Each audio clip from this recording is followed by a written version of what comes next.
ከዚያ በኋላ ወዴት ይሄዳል? ወደ ኢየሩሳሌም ይሄዳል። መስጂድ አልአቅሳ ወይንም ቤተ መቅደስ ይሄዳል። እዚያ መስጂድ ውስጥ መሲሁም እንዲሁ እስራኤላውያን ነቢያቶች በዚያ መስጂድ ውስጥ ይሰግዱ ነበረ።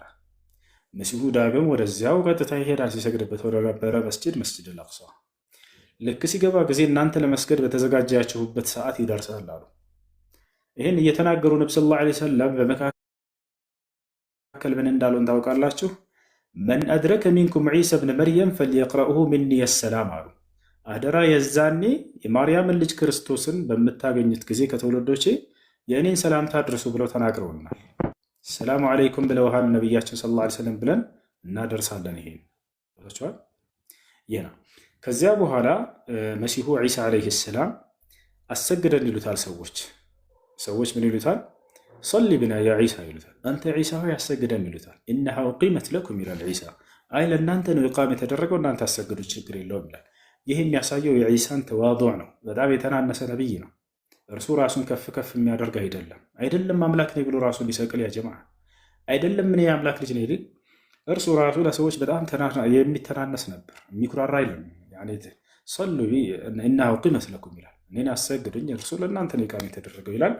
ከዚያ በኋላ ያሰግዳል። የማን ነው ያሰግዱታል።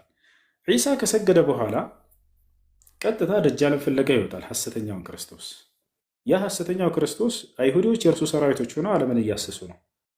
ቀጥታ እርሱ ወደ ኢየሩሳሌም እየመጣ እያለ ፍልስጤን ላይ ዒሳ ዓለይሂ ሰላም ደግሞ ሰግዶ ቀጥታ ደጃልን ፍለጋ እየወጣ ይገናኛሉ። የዛኔ ሙስሊሞች ከዒሳ ጎን ይሆናሉ፣ አብረውት ይሆናሉ። ምክንያቱም በእርሱ ታላቅ ነቢያችን ነው፣ በጣም የምንወደው ነቢይ ነው።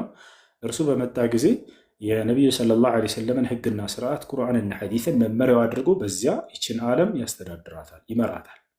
ይባቻል በሚመጣ ጊዜ ይገዛል ሲባል ጊዜ ያስተዳድራል ማለት ነው። ገዥነት ሲባል ሁለተኛ መለኮታዊ ጌትነት አለ፣ ገዥነት አለ።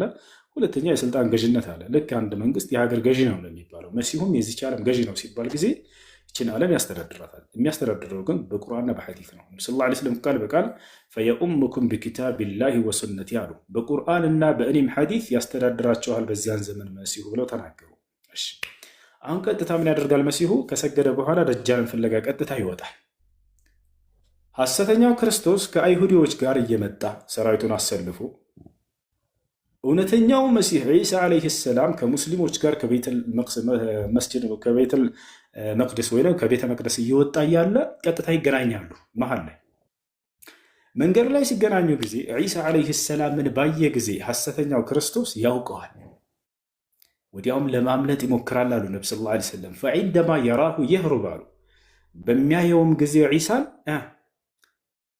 ይሸሻል አሉ። ዒሳ ይከተለዋል ሐሰተኛውን ክርስቶስ። ፈየትበዑሁ አሉ ነብዩ ሰለላሁ ዐለይሂ ወሰለም፣ ይከተለዋልም አሉ። ከዚያስ ፈየቁሉ ለሁ ዒሳም እንዲህ ይለዋል ለሐሰተኛው ክርስቶስ፣ ላ ተህሩብ ምኒ እነ ሊየ ضርበተን ዐለይክ፣ ከእኔ አትሽሽ፣ ከእኔ አታመልጥም፣ ለእኔ በአንተ ላይ የተወሰነችልኝ አንዲት ምታለችኝና ይለዋል።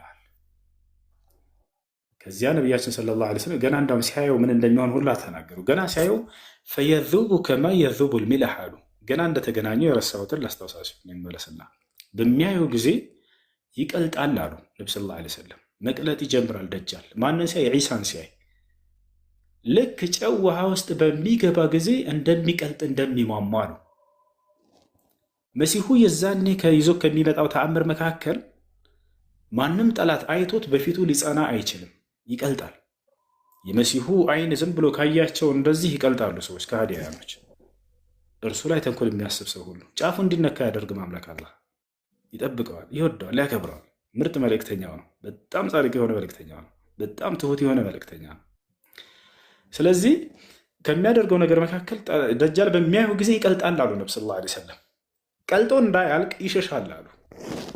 ዒሳም የሚከተለውና አትሸሽም ከኔ አታመልጥም፣ አንዲት ምትም ይመተዋል ይገድለዋልም አሉ። ነገር ግን ወለው ተረከሁ ለዛብ አሉ። ነገር ግን ዒሳ ባይመታውና ዝም ብሎ በማየት ብቻ በአይኑ እንዳው ቢተው ኑሮ ይቀልጥ ነበር፣ ያቀልጠው ነበር አሉ። አይኑ እያየ ያሟሟቸዋል ጠላቶችን። መሲሁ የሚደንቅ ተአምር ነው ተሰጥቶት የሚመጣ የዛኔ ይዟቸዋል። እና ስለዚህ ነቢያችን ሰለላሁ ዐለይሂ ወሰለም ሲናገሩ የዛኔ ይፈጽመዋል፣ ሐሰተኛውን ክርስቶስ ያጠፋዋል።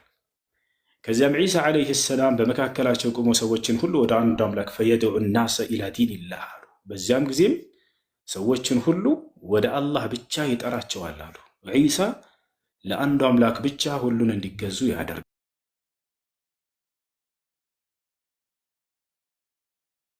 ቀብለ መውቲ አለ አንዴ እባክህ ኔት አድርገህ ጨርስ።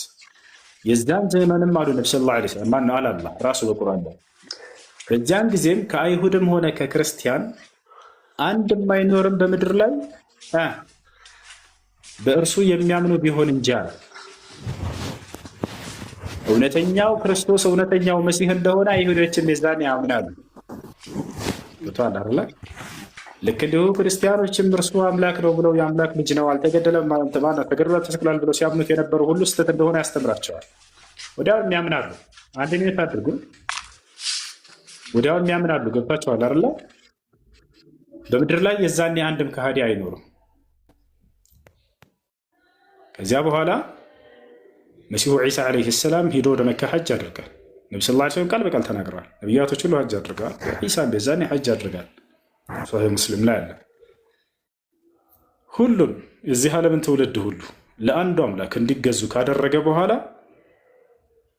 ጠላትን ሁሉ ከእግሩ በታች ካደረገለት በኋላ ልብ በሉ መሲሁን አላህ ስብሓነ ወተዓላ ዳግም አምጥቶት ከሰማይ ጠላቶችን ሁሉ ከእግሩ በታች ያደርግለታል። ጠላትን ሁሉ ከእግሩ በታች እስኪያደርግለት ድረስ ይነግሳል በጠላቶቹ ላይ። ጠላቶቹ ማን ናቸው? ክርስቶስን ያልተቀበሉ አይሁዶች ናቸው። የዛኔ ሁሉን ለአንድ አምላክ እንዲገዛ ያደርጋል የዚህ ዓለምን ትውልድ ሁሉ። ከዚያ በኋላ የእርሱ ፍጻሜ ይሆናል። እንደ ማንኛውም ሰው ይሞታል። ግን ያ ያልኩት ነገር ምንድነው? ሁለተኛ በምድር ላይ ከዚያ ሲያስተዳድር ዒሳ ዓለይሂ ሰላም በምድር ላይ ሰላም ይሰፍናል። አንድም ድሃ እስከማይኖርም ይሆናል። የዚህ ዓለም ሰዎች ሁሉ ባለጸጋ ይሆናል።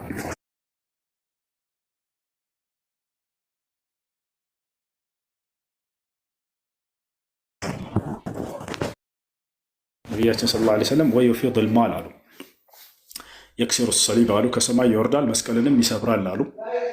ክርስቲያኖች ያሉበት መንገድ ስህተት መሆናቸውን ሊያርማቸው ነው፣ አንደኛ የሚመጣበት መንገድ። ሁለተኛ ወየፊዱል ማል ቅድም እንዳልኳቸው ወየቅትሉ ደጃል አሉ፣ ሐሰተኛውን ክርስቶስንም ሊገድል ይመጣል አሉ። ወየፊዱል ማል ገንዘብንም ይለቃል ለድሃዎች። ሐታ ላ የቅበሉ አሐድ አንድም ሰው እስከማይቀበለው ድረስ ይደርሳል አሉ። ምን ማለት ነው ከተባለ የምድር ሰዎች የዛኔ ባለጸጋ ይሆናሉ። አንድ ሀብታም ለድሃዎች ሰደቃ ምጽዋት ለማድረግ ገንዘቡን ይዘው ተሸክመው ይወጣል። ግን የሚቀበለው አንድ ሰው እንኳን ሳያገኝ ይመለሳል። ገንዘቡን ይዘው ሁሉም ባለጸጋ ይሆናል። እና ይህ ሊሆን የቻለበት ምክንያት ለምንድን ነው ከተባለ አላህ ቃል ኪዳን አለው በቁርአን ላይ። ምን የሚል ቃል ኪዳን? ወለው አነ አህለል ቁርአ አመኑ ወተቀው ለፈተሕና ዐለይሂም በረካት ሚነ ሰማይ ወልአርድ። የዚች ዓለም ሰዎች በእኔ በአላህ ቢያምኑና እኔም ቢታዘዙ እኔም ቢፈሩ ጸጋን ከሰማይ ከምድር በረከትን ባወጣሁላቸው ነበር ይላል። በቃ በጸጋ ይትረፈረፋሉ። ይህን ቃሉን አላህ የዛኔ ይፈጽማል።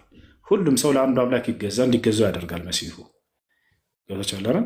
የዛኔ ትውልድ ሁሉ ለአንዱ አምላክ ለአላህ ይገዛል። ወላ የብቃ ፊ ዘማኒሂ ኢለል ኢስላም አሉ። ቃል በቃል ከእስልምና ውጭ ለዛኔ ምድር ላይ ሌላ ምንም የሚቀር ሃይማኖት የለም፣ ሁሉም ይጠፋሉ። መሲሁ በተሰጠችው በጥቂት ጊዜ በጣም የሚደንቅ ነብይ ነው። የዚህ ዓለምን ትውልድ ሁሉ ለአንዱ አምላክ እንዲገዙ ካደረገ በኋላ ሁሉን ለአንዱ አምላክ እንዲገዙ ካደረገ በኋላ ጠላቶቹን ሁሉ ከእግሩ በታች ካደረገለት በኋላ የዛኔ የመሲሁን ፍጻሜው ይሆናል። እንደ ማንኛውም ሰው ይሞታል፣ ከዚያም ይሞታል አሉ ነቢ ሰለላሁ ዐለይሂ ወሰለም። እናንተም የዛኔ ሶላተል ጀናዛ ትሰግዱበታላችሁ፣ ትቀብሩታላችሁ። ምን አሉ? ያ ሰላም! ይሄ ነው መሲሁ ዒሳ ዓለይሂ ሰላም። አላህ ይጠብቀው። በጣም የምንወደው በጣም እናከብረው ነብይ ነው። ኡስታዝ ሰማሁ